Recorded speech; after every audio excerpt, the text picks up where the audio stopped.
অনেক পুরনো দিনের কথা। নদীর তীরে এক ছোট গ্রামে ইউসুফ নামে এক জেলে থাকত। ইউসুফের বয়স তখন ৩৫ বছর হবে, কিন্তু তার চেহারায় তার বাবা বলেছিল, ইউসুফ বাবা, নদী এক বড় সবর, ধৈর্য। তুমি তার সাথে লড়াই করো না, বরং তার সাথে বয়ে চলো। আর ইউসুফ সেই কথাটি নিজের হৃদয়ে এমনভাবে গেঁথে নিয়েছিল যে সেটি তার আত্মার অংশ হয়ে গিয়েছিল। কিন্তু আজ যখন সে সেই পথে চলছিল, তখন তার কদমে সেই পুরনো ছন্দ ছিল না। আজ তার পা ভারী ছিল, খুব ভারী।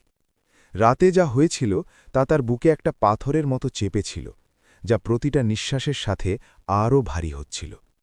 রাতে তার স্ত্রী জুবাইদা যা বলেছিল তা এখনও তার কানে বাজছিল। জুবাইদা সেই গ্রামেরই মেয়ে যার সাথে ইউসুফ ৮ বছর আগে বিয়ে করেছিল।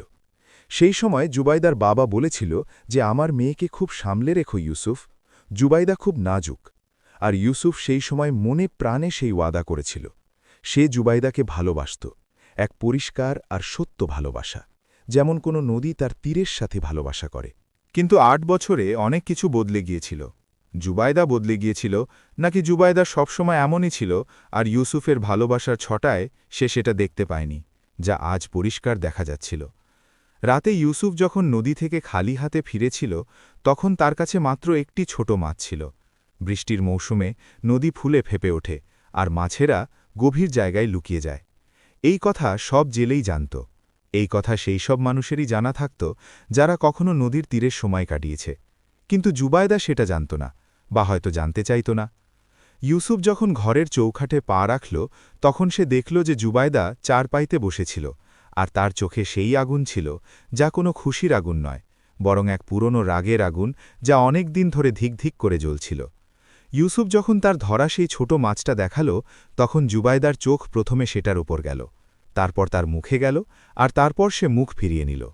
ঘরে এক গভীর নীরবতা ছিল, এত গভীর যে বাইরে থেকে ঝিঝি পোকার আওয়াজও ঘরের ভেতরে আসছিল। ইউসুফ ধীরে ধীরে জাল একপাশে রাখল আর হাত ধোয়ার জন্য পানির কলসির দিকে এগোল। তখন জুবাইদার আওয়াজ এলো।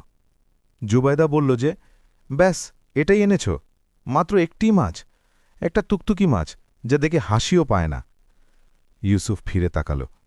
তার চোখে ক্লান্তি ছিল, গভীর ক্লান্তি। সে ধীরে ধীরে বলল যে, বৃষ্টি হচ্ছে জুবাইদা, নদী উথলে উঠেছে, আজ মাছ এটাই মিলেছে। জুবাইদা যেন এটা শুনতেই পেল না। সে উঠে দাঁড়াল আর হাত কোমরে রাখল।